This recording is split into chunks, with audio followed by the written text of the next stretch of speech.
Bonjour et bienvenue avec nous dans ces études sur le livre des Actes.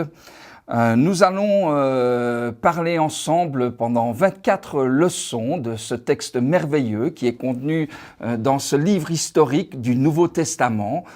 Nous allons voir pas mal de choses qui, je l'espère, vous permettront d'approfondir votre relation avec Dieu, de pouvoir approfondir aussi vos connaissances de la Bible, votre compréhension du texte biblique. Ces leçons sont faites pour pouvoir être visionnées de manière individuelle ou en groupe, à votre préférence.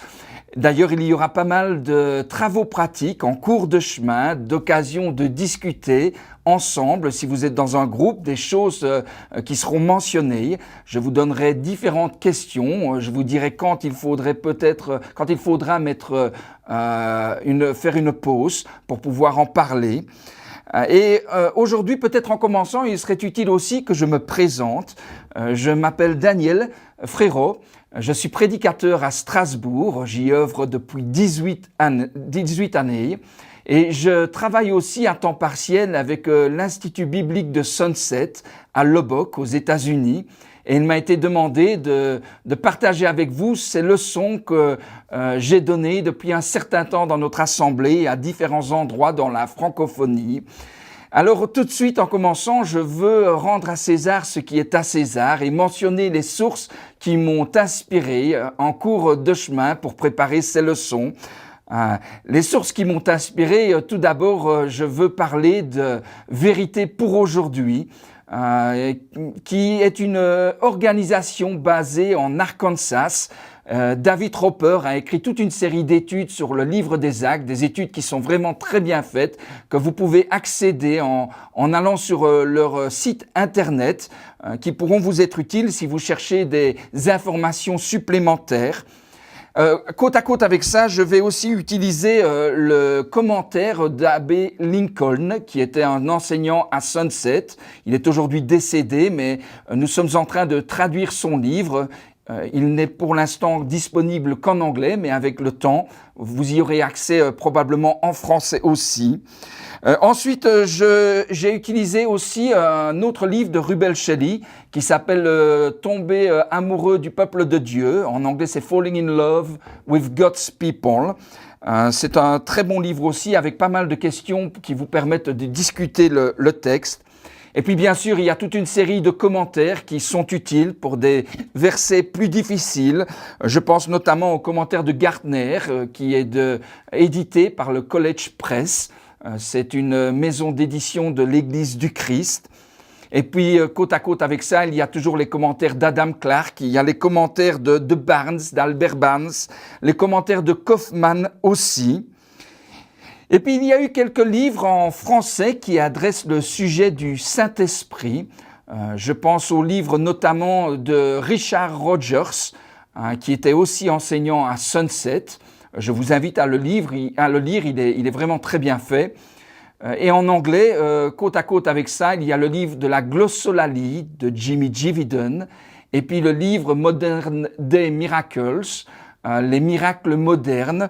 Il les examine dans ce livre et il voit s'il y avait des différences avec ceux qui étaient faits au jour des apôtres. Donc aujourd'hui, en commençant cette étude du livre des Actes, il est bon de savoir un certain nombre d'informations. Je conseille toujours à mes étudiants, quand ils abordent un nouveau livre de la Bible, de lire une première fois le texte biblique et de le lire de manière assez rapide, sans trop s'arrêter sur les choses qu'on ne comprend pas. Ces choses sont importantes, bien sûr, quand on ne les comprend pas, mais on peut y revenir par la suite. La première lecture est en général pour avoir une impression générale du texte. Et ensuite, quand on a lu cette première fois le texte biblique, il est important de se poser 5 questions qui donnent un certain contexte et une meilleure compréhension du passage biblique ou du livre biblique qu'on est en train d'étudier. Les 5 questions qui sont à se poser quand on fait une telle étude sont assez faciles à se rappeler si on les identifie par les 5 Q. Alors je parle de la lettre Q, bien sûr. Quelles sont ces 5 questions qu'il faut se poser quand on va lire un texte biblique pour la première fois? Tout d'abord, qui a écrit le livre ou la lettre? Deuxième question, le deuxième Q, c'est à qui le livre ou la lettre était-il destiné? Troisième question, c'est quoi? Qu'est-il dit dans le livre? Quel est son contenu, le message? La quatrième chose à se demander, c'est quand le livre a-t-il été écrit? Et ensuite, à quel endroit a-t-il été écrit?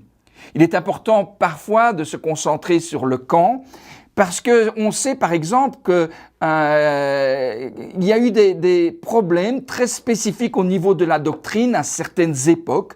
Je pense par exemple, quand vous étudierez les lettres de Jean, vous verrez que ces lettres sont des lettres assez tardives, vers la fin du 1er siècle, et il y avait des problèmes avec à ce moment-là le gnosticisme. Et donc on sait, quand on a affaire à une lettre qui date de la fin du 1er siècle, qu'il y aura des choses dans le livre qui vont traiter de ces problèmes spécifiques auxquels l'Église faisait face. Par exemple, on peut le découvrir quand on lit l'Évangile de Jean aussi. Quand on sait que l'Évangile de Jean est tardif, à ce moment-là, on trouve certains aspects dans l'Évangile qui parlent de ces problèmes. Je vous propose donc à présent d'étudier le livre des Actes en répondant à ces 5 questions en guise d'introduction pour mieux comprendre le texte biblique. Et tout d'abord, je vous pose cette question: qui a écrit le livre des Actes? Le savez-vous aujourd'hui? Je voudrais vous donner du temps à présent pour pouvoir en discuter entre vous ou pouvoir y répondre sur une feuille personnellement si personne ne vous accompagne dans cette étude. Et après avoir répondu à cette question, qui a écrit le livre des Actes, je vous demande aussi d'identifier comment vous savez que c'est l'auteur. Si vous me dites c'est Paul, eh bien comment savez-vous qu'il s'agit de Paul? Prenez quelques minutes et tâchez d'y répondre ensemble ou personnellement. Nous continuons à présent en répondant à cette question: qui a écrit le livre des Actes? Si vous receviez une lettre dans votre boîte aux lettres, comment feriez-vous pour savoir qui vous l'a envoyée? Eh bien, il y aurait 2 choses à faire. Il y aurait d'abord une recherche des indices externes et puis une recherche des indices internes dans la lettre. Par exemple, quand on reçoit une lettre, j'ai pris une enveloppe ici, admettons pendant un instant qu'elle est écrite qu'elle m'est destinée, il fait écrit Daniel dessus. La première des choses que j'irai voir, c'est s'il y a une adresse dans le coin supérieur gauche, voir si la personne a signé son nom. Ou alors je regarderai sur l'avant de l'enveloppe, ça dépend de quel pays la lettre provient. Dans certains pays, on le met à l'arrière, dans d'autres à l'avant. Et je regarderai au-dessus, voir s'il y a des indications.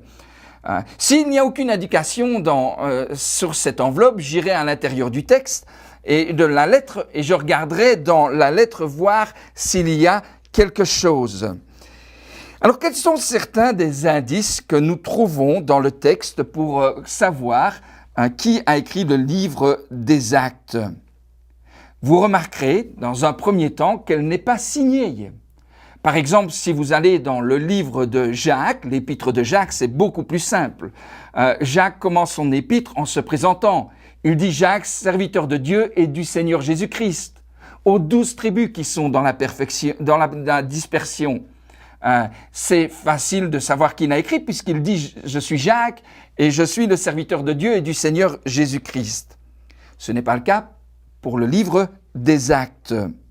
Mais par contre, quand on lit dans le texte et qu'on examine de manière beaucoup plus proche, nous allons voir que le texte contient un pronom personnel à la première personne du singulier. Et ce pronom personnel arrive pour la première fois dans le texte aux environs de l'Acte chapitre 16, versets 9 et verset 10. Si vous avez une Bible, je vous invite à l'ouvrir en Acte chapitre 16 et lire cela avec moi. Jusqu'à présent, l'auteur a décrit certaines choses à la troisième personne du singulier ou à la troisième personne du pluriel. Par exemple, quand il parlait de Pierre, il écrit « il fit ceci ». Quand il parlait de Paul et Barnabas, il écrit « ils firent cela ». Donc, on sait, quand il parle à la troisième personne du singulier ou du pluriel, que l'auteur n'est pas en train de parler de lui-même. Mais à partir du moment où il va écrire à la première personne du pluriel, ce qui est sous-entendu, c'est que l'auteur rejoint l'équipe à ce moment-là dans le travail missionnaire. Et ça se passe, ça comme je le dis, en Actes chapitre 16 au verset 10, il est écrit ceci. Après cette vision de Paul, nous cherchâmes aussitôt à nous rendre en Macédoine, concluant que le Seigneur nous appelait à y annoncer la bonne nouvelle. Et ainsi de suite, nous allons lire jusqu'à la fin que l'auteur va rester présent plus ou moins tout au long du voyage missionnaire jusqu'à l'emprisonnement de Paul, à l'exception d'un moment où il voyagera seul et puis il reparlera à la troisième personne du pluriel. Donc à un moment, il s'absentera de l'équipe et puis il reviendra. Mais à la fin, quand Paul se retrouve en prison, en Actes chapitre 27, regardez au verset 1 et 2, il est écrit ceci. Lorsqu'il fut décidé que nous nous embarquiâmes pour l'Italie, on remit Paul et quelques autres prisonniers à un centenier de la cohorte Auguste, nommé Julius. La question qu'il faut donc se poser est qui a voyagé avec Paul et qui aurait pu écrire à la première personne du pluriel. Paul avait un certain nombre de compagnons qui étaient assez connus. Nous pourrions citer Barnabas, nous pourrions citer Ananias, mais nous savons aussi que ce n'est pas ces deux personnages, puisque déjà avant Actes chapitre 16, il parle de Paul et Barnabas à la troisième personne du pluriel. Il parlera de Paul et Ananias aussi à la troisième personne du pluriel précédemment en Actes chapitre 15. Une autre personne que ça pourrait être, c'est Timothée. Timothée était un compagnon fidèle de Paul aussi. Mais nous voyons qu'il parle de Timothée au début du chapitre 16, et là aussi, il parle à la troisième personne du singulier, et puis à la troisième personne du pluriel. Donc il ne s'agit pas de Timothée non plus. Et ainsi de suite, en faisant en éliminant progressivement ce qu'on lit dans le texte, par exemple en Actes chapitre 15, versets 36 à 40, nous voyons qu'il ne pouvait pas s'agir de Tychique, de Trophime, de Gaius, d'Aristarque. Nous voyons de même si nous lisons Actes chapitre 20, du verset 4 au verset 6. Donc, de qui pourrait-il s'agir ? Je vous ai dit il y a quelques instants, l'auteur reste avec Paul jusqu'à la fin lors de son emprisonnement. Allons ensemble voir, par exemple, dans la lettre de Philémon, qui a été composée lors de cet premier emprisonnement de Paul à Rome. Allons voir qui se trouvait avec Paul à ce moment-là. En Philémon, au verset 24, il est écrit ceci. On nous a commencé même verset 23. Épaphras, mon compagnon de captivité en Jésus-Christ, te salue, ainsi que Marc, Aristarque, Démas, Luc, mes compagnons d'œuvre.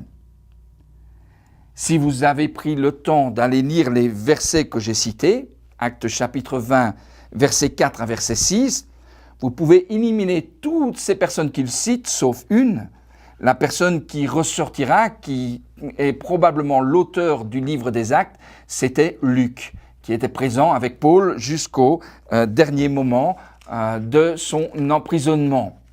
Et donc, vraisemblablement, il s'agit de cet homme qui a rejoint l'équipe et qui est l'auteur du livre.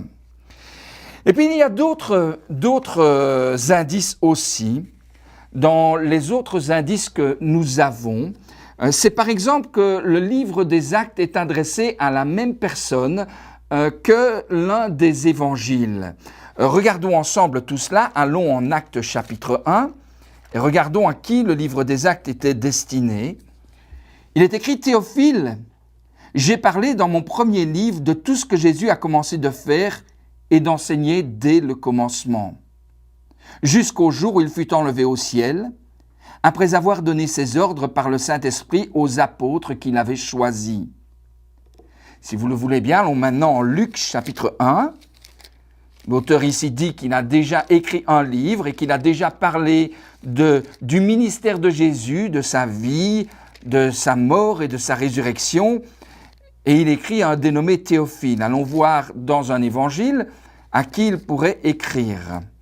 En Luc chapitre 1, nous trouvons ceci, du verset 1 au verset 4.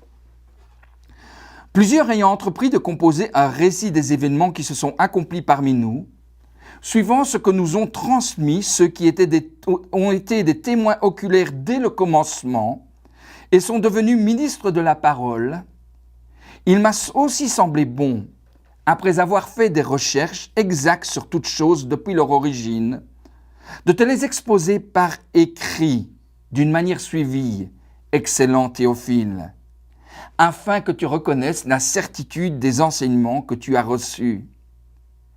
Eh bien, nous voyons donc que l'évangile de Luc commence presque de la même manière que le livre des Actes. Et donc, il est destiné à la même personne. Et vous remarquerez aussi des informations supplémentaires qu'on obtient dans le livre de Luc. Une des informations supplémentaires était par exemple que l'auteur n'était pas un témoin oculaire dès le commencement du ministère de Jésus. Nous n'avons donc pas affaire à un apôtre. Celui qui a écrit l'évangile de Luc n'était pas un apôtre. Il a dû faire des recherches pour écrire ce qu'il a écrit sur Jésus. Alors, vous vous dites peut-être aujourd'hui, mais Daniel, c'est assez simple de savoir qui est cet auteur, puisque tu viens de lire l'évangile de Luc. On sait donc que c'est Luc qui est l'auteur. C'est peut-être vrai aujourd'hui, parce que vous avez un titre dans la Bible, mais rappelez-vous qu'au départ, les livres n'avaient pas de titre.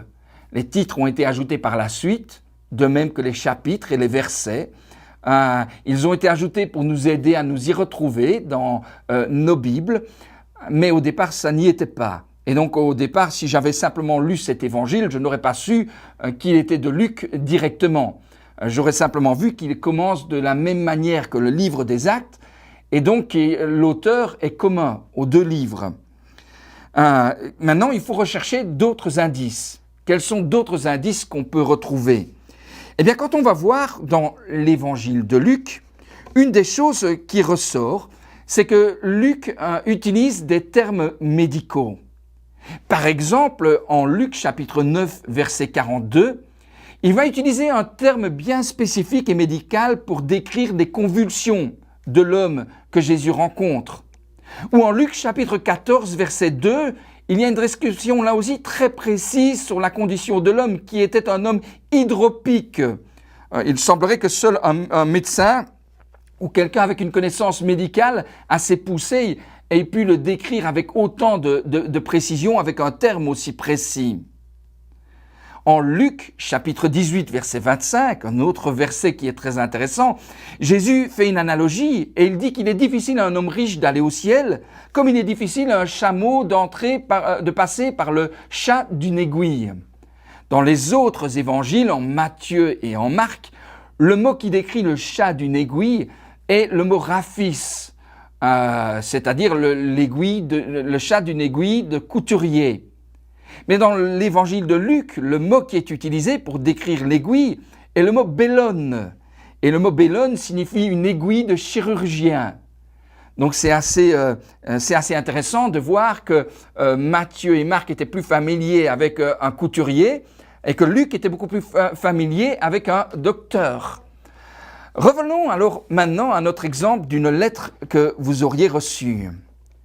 Si vous aviez un doute sur l'identité du rédacteur, que pouvez-vous faire en plus pour découvrir qui il est ? Eh bien, vous pourriez vérifier, par exemple, avec des gens qui ont été témoins de la lettre qui a été écrite, qui ont vu cette lettre être écrite, ou des témoins qui auraient entendu quelque chose au sujet de cette lettre. Vous avez probablement reçu, quand vous étiez enfant à l'école, une petite note d'amour d'une fille ou d'un garçon qui aurait été intéressé par vous. Quand vous receviez cette note d'amour, elle n'était pas toujours nécessairement signée. Et donc peut-être vous étiez intéressé de savoir mais qui m'a écrit pour me dire je t'aime, pour me dire qu'elle me trouve beau. Et la manière de découvrir, c'est vous allez parler à vos compagnons de classe ou aux copines autour de vous, savoir est-ce que tu sais par hasard qui pourrait m'avoir écrit et qui a ce genre d'écriture. Et ainsi vous menez votre enquête et vous trouvez petit à petit des indices externes qui attestent l'identité de l'auteur. Et de la même manière, nous pouvons faire ça avec le livre des Actes, qui a été écrit par quelqu'un qui connaissait des termes médicaux. Nous l'avons vu, même s'il n'y a pas des termes médicaux dans le livre des Actes, nous l'avons vu dans le livre de Luc. Y a-t-il des indices externes que nous avons? Et la réponse est oui. D'abord, il y a tous les pères chrétiens des premiers siècles qui vont témoigner que l'évangile que nous avons lu, qui est destiné à Théophile, et le livre des Actes étaient attribués à Luc. Par exemple, la lettre contre Marcion, qui fut écrite en l'an 160 environ, dit que Luc était l'écrivain. Il ajoute que Luc était un docteur, qu'il était célibataire et qu'il a vécu jusqu'à l'âge de 84 ans. Irénée de Lyon, pareillement, 202, nous dit la même chose. Clément d'Alexandrie aussi, et lui aussi a vécu dans le courant du IIe siècle. Tertullien, Origène attestent cela aussi. On apprend donc, en faisant quelques recherches, qu'au départ, c'est-à-dire au 1er et au 2e siècle, les deux livres, celui de Luc et le livre des Actes, étaient circulés ensemble, que le premier tome se concentrait sur la venue de Jésus, sur sa vie, sur sa mort, sur sa résurrection, sur sa promesse d'amener un jour le salut au monde, et que le second tome avait pour sujet la propagation de ce salut qui finalement serait prêché ou était prêché dans l'Empire romain tout entier. Sachant tout ceci, faisons maintenant une pause pour apprendre quelques détails supplémentaires sur la personne de Luc. Que savons-nous au juste de lui? Savez-vous certaines choses personnellement? Que nous apprend la Bible sur ce personnage? Je vous ai dit que les historiens nous disent qu'il était célibataire, qu'il a vécu jusqu'à l'âge de 84 ans, qu'ils attestent qu'il était docteur. Eh bien, est-ce que la Bible nous dit cela aussi? Et la réponse est oui. Regardez en Colossiens, chapitre 4. En Colossiens, chapitre 4, vous allez voir ce qu'il est dit dans le texte. Nous lisons à partir du verset 10. « Aristarque, mon compagnon de captivité, vous salue, ainsi que Marc, le cousin de Barnabas, au sujet duquel vous avez reçu des ordres. S'il va chez vous, accueillez-le.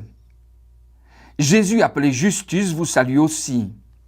Ils sont du nombre des circoncis, et les seuls qui aient travaillé avec moi pour le royaume de Dieu, et qui ait été pour moi une consolation. » Arrêtons-nous ici pendant un instant. Que nous dit le livre de l'Épître aux Colossiens? Paul écrit, il donne des salutations, et il dit dans ces salutations qu'il y a deux personnes qui sont ses compagnons, qui sont du nombre des circoncis. C'est-à-dire il y a deux personnes qui sont du nombre des Juifs qui travaillent avec lui. Les seuls deux qui étaient du nombre des Juifs qui travaillaient avec lui étaient Aristarque et Marc, au sujet duquel il s'est disputé avec Barnabas. Nous y reviendrons plus tard, mais à ce point de l'histoire, Marc est avec lui ainsi qu'Aristarque. Ensuite, il continue et il dit ceci au verset 12. « Épaphras, qui est des vôtres, vous salue. Serviteur de Jésus-Christ, il ne cesse de combattre pour vous dans ses prières, afin que parfait et pleinement persuadé, vous persistiez dans une entière soumission à la volonté de Dieu. Car je lui rends le témoignage qu'il a une grande sollicitude pour vous, pour ceux de Laodicée et ceux de Hiérapolis. Luc, le médecin bien-aimé vous salue, ainsi que Démas. » Voilà, donc maintenant Paul parle d'un second groupe de personnes, un second groupe de compagnons qui est avec lui, qui l'aide à évangéliser ces provinces romaines de l'Asie mineure. Et là, il nous mentionne plusieurs noms. Le premier nom était Épaphras, un homme qui sortait de ces assemblées-là. Et puis il ajoute, il y a aussi Luc et Démas. Et il nous donne une information importante sur Luc. La première information, c'est tout d'abord qu'il fait partie du nombre des incirconcis. Ça signifie que Luc n'était pas un juif, c'était un païen. C'est une information importante, je vais revenir dans quelques instants. Donc Luc était un païen. La deuxième chose qu'il nous dit aussi, c'est que Luc était un médecin et qu'il était très apprécié par la plupart des personnes, la plupart des assemblées, puisqu'il l'appelle Luc le médecin bien-aimé. Paul lui-même y était attaché, et ce qui est impliqué quand il dit ça, c'est que les églises aussi étaient très attachées à Luc. Donc nous voyons là que Luc, premièrement, était un païen. La deuxième chose que nous pouvons dire aussi, quand nous allons lire le livre des Actes, en Actes chapitre 28, verset 16, nous voyons que la toute première fois que Paul va être emprisonné à Rome, une des personnes qui est restée fidèle jusque-là avec lui va être Luc. Nous lisons en Actes 28, verset 16, ceci. Regardez avec moi, il parle à nouveau à la première personne du pluriel. Lorsque nous fûmes arrivés à Rome, on permit à Paul de demeurer en son particulier avec un soldat qui le gardait. Lorsque nous fûmes arrivés à Rome, Luc est avec Paul quand il arrive à Rome. Et vous allez voir que Paul, après son premier emprisonnement, va être relâché, il ira œuvrer en Espagne, et puis il sera emprisonné une seconde fois, et là il écrira une épître, ce qu'on appelle son épître finale, qui est l'épître de 2 Timothée. Dans l'épître de 2 Timothée, il parlera de certains qui l'ont abandonné, et il mentionnera qu'il est peiné, qu'il est attristé par tous ces abandons, qu'il se sent assez seul. Mais en 2 Timothée chapitre 4 versets 10 et 11, il dit « Une seule personne reste avec moi ». Et qui est-ce qu'il mentionne qui reste avec lui en 2 Timothée chapitre 4 versets 10 et 11 ? C'est Luc. Luc seul est avec moi, il va dire. Il va parler du mal qu'on lui fait, qu'Alexandre le forgeron lui fait. Il subit des persécutions étant emprisonné, mais Luc est là pour l'encourager jusqu'au bout. Donc la chose qu'on va pouvoir dire, c'est que Luc était un compagnon fidèle. On peut dire que c'était un ami. C'est la troisième chose qu'on voit ici dans le texte. Luc était un ami pour Paul. Ce qui nous amène maintenant à une leçon pratique sur tout ceci. Nous avons assez donné d'informations théoriques. Tâchons de parler de certaines choses qui peuvent être assez intéressantes au niveau pratique. La première chose que je vois ici est une leçon sur l'amitié. Quelqu'un un jour a dit ceci, écoutez bien, il a dit « La meilleure des choses qu'on puisse espérer dans cette vie, et de se faire quelques amis fidèles parmi les gens qu'on croise tous les jours. » Que pensez-vous de cette déclaration? Est-ce que vous êtes d'accord avec la meilleure des choses qu'on puisse se faire dans cette vie et de se faire 1 ou 2 amis qui peuvent vous aider en cours de chemin? Et si oui, pourriez-vous mentionner 2 ou 3 grandes amitiés dans la Bible qui ont été des cadeaux de Dieu? Quelque chose qui a amélioré le vécu de certains personnages bibliques. La Bible nous en mentionne plusieurs. Nous pourrions parler aujourd'hui de David et Jonathan. Jonathan qui a beaucoup aidé David dans ses moments de découragement. Nous pourrions parler aussi d'Élie qui était découragé, à qui Dieu va donner un ami qui fut Élisée. Ce fut son disciple, mais aussi quelqu'un qui fut là jusqu'à la fin pour Élie. Et puis nous pourrions parler aujourd'hui de Moïse et Aaron. Moïse avait difficile de parler, il avait besoin d'un soutien et Dieu lui a fourni son frère qui était un vrai ami pour lui aussi. Nous pourrions parler de Ruth et Naomi, de Pierre, Jacques et Jean qui œuvraient ensemble dès le départ et qui ont continué le ministère avec Jésus, ou par exemple de Philippe et Nathanaël aussi. Et laissez-moi vous poser une question importante aujourd'hui. Quelle est la valeur d'avoir un ami chrétien pour le développement de notre caractère et de notre foi? Cicéron, un des grands orateurs et politiciens de l'Empire romain, a dit ceci. Il a écrit « Nos amis nous rendent plus heureux. et nous aide à surmonter nos peines. Il double nos joies et allège nos chagrins. Nos amis doublent nos joies et allègent nos chagrins. Est-ce que ça, c'est quelque chose que la Bible nous dit aussi? Eh bien, absolument. Quand on pense aux amitiés, regardez ce que Salomon va dire dans toute sa sagesse. En Ecclésiaste chapitre 4, versets 9 à 10. Il dit « Deux valent mieux qu'un, parce que quand un tombe, l'autre est là pour le relever. » La première valeur d'avoir un ami, c'est que les amis sont là pour nous aider à porter nos peines, à faire face à nos détresses physiques quand nous passons par des périodes de tribulation. Ils nous protègent parfois aussi de certains dangers. Vous savez que nous faisons tous face au péché de temps à autre. Et parfois nous faisons face à des problèmes qui nous fatiguent émotivement. Avoir un ami dans ces situations est vraiment chose importante. Nos amis nous permettent également d'être meilleurs, n'est-ce pas? Regardez ce que nous lisons en Proverbes chapitre 12. Proverbes chapitre 12, il est dit ceci, par rapport à l'amitié. Il y a plusieurs versets que nous lirons en Proverbes qui nous apprennent beaucoup sur l'amitié. En Proverbes 12, 26, il est écrit « Le juste montre à son ami la bonne voie, mais la voie des méchants les égare. » Nos amis nous aident à devenir meilleurs par leurs conseils. Ils nous aident à trouver la bonne voie. Nos amis peuvent nous demander « Est-ce que tu lis la Bible régulièrement comme tu le dois ?» Nos amis sont là pour nous aider à prier aussi dans nos moments difficiles. Un bon ami ne nous laisse pas stagner dans notre relation avec Jésus. Nos amis doivent être des sources de bons conseils. Et quand on en a un qui est source de bons conseils, quelle bénédiction! Regardez ce que Proverbes chapitre 27, verset 9, dit à nouveau sur l'amitié. Il dit « L'huile et les parfums réjouissent le cœur, et les conseils affectueux d'un ami sont doux. » Les conseils d'un ami sont doux, nous dit la Bible. Que ce soit parfois dans notre manière de nous habiller, nous avons besoin d'avoir quelqu'un à qui on peut demander « Qu'est-ce que tu penses de ce que je porte là pour l'instant? Est-ce que je suis habillé décemment? Ou est-ce que, si je suis une fille, est-ce que ma jupe est trop courte?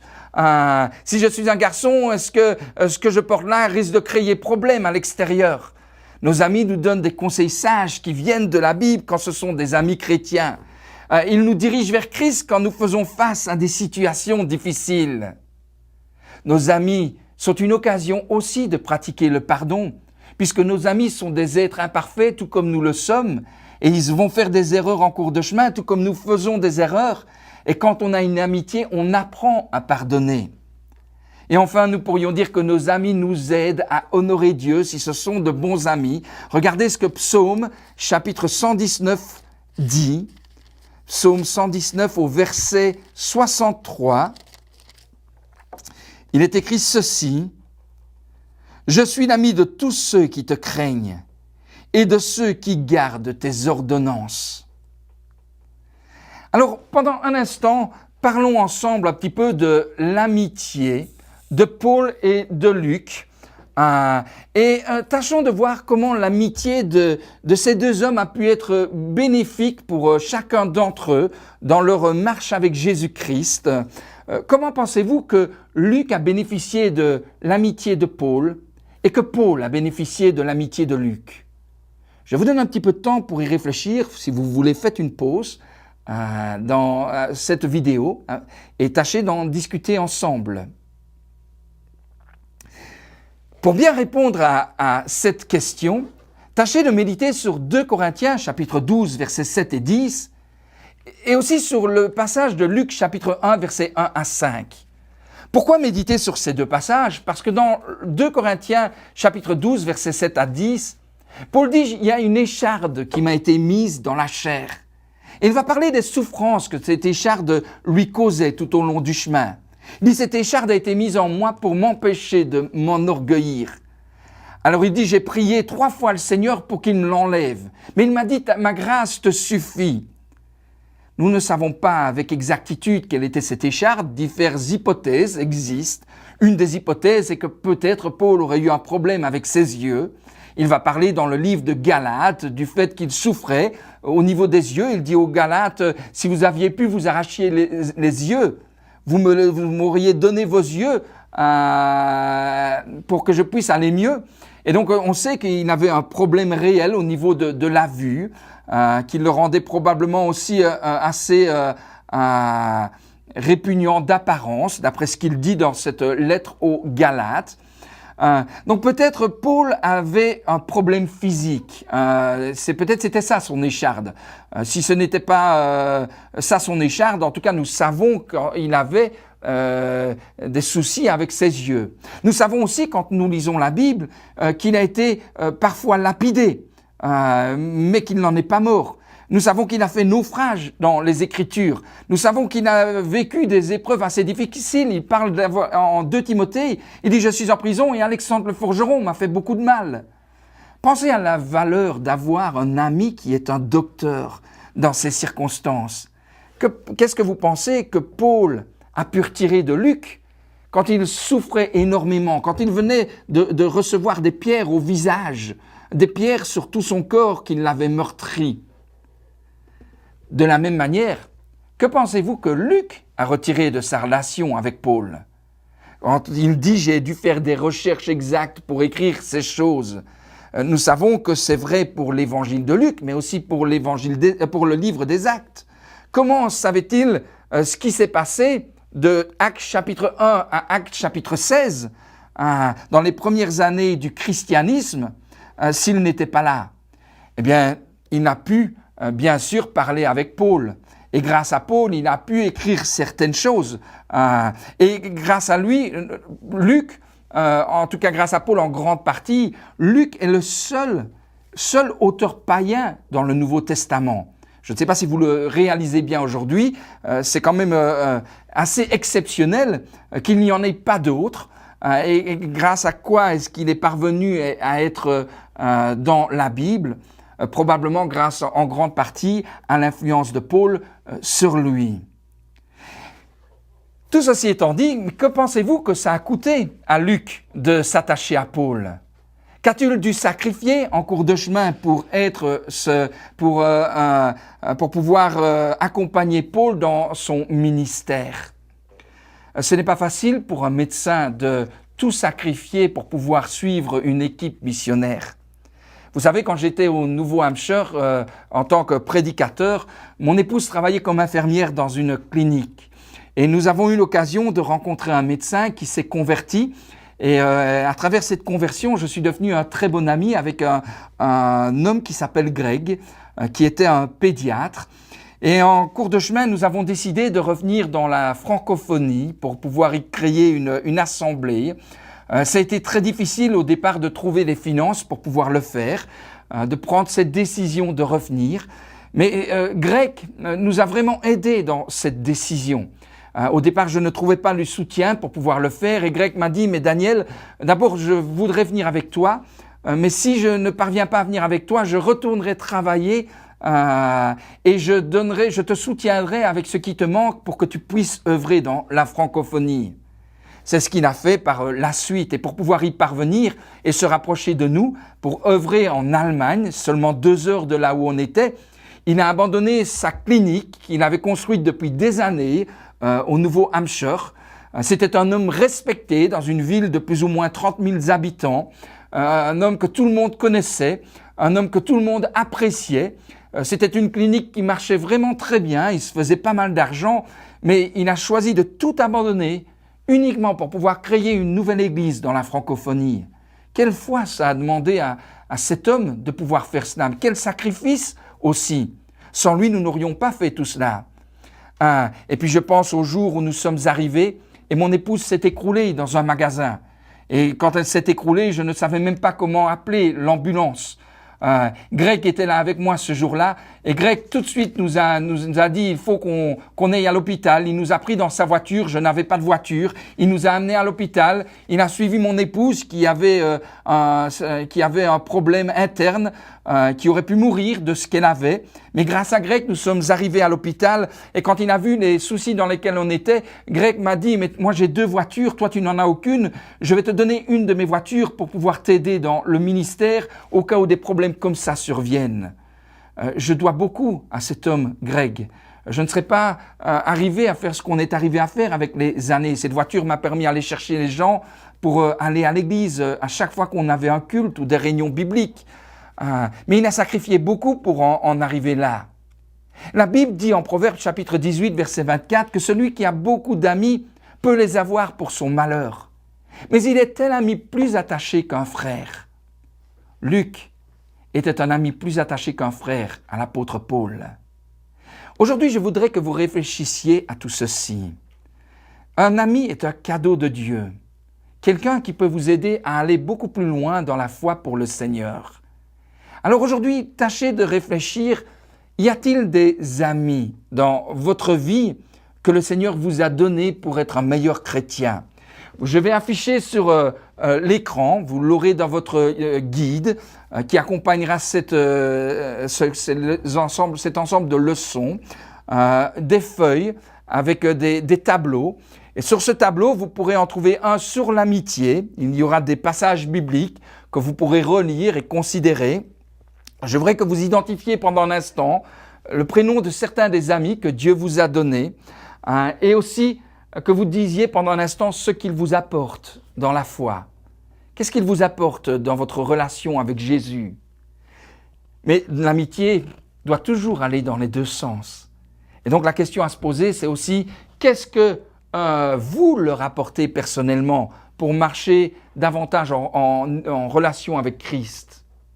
Et puis bien sûr, qu'est-ce que vous sacrifiez pour avoir cette amitié? Et ensuite, qu'est-ce que eux sacrifient pour être votre ami? Il y a toujours des sacrifices quand il y a une relation, surtout si la relation est une relation assez fusionnelle.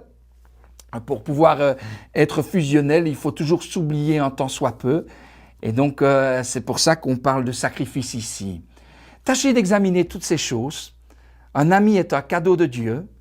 Une fois que vous aurez examiné qui sont vos amis, ce qu'ils sacrifient pour vous, comment ils vous aident à être plus proche de Christ, prenez du temps pour remercier Dieu de les avoir mis dans vos vies. Prenez du temps pour leur écrire peut-être une petite lettre leur disant combien vous les appréciez et combien vous espérez que l'amitié pourra continuer avec eux dans le futur. Je vous remercie et je vous souhaite une bonne fin de journée.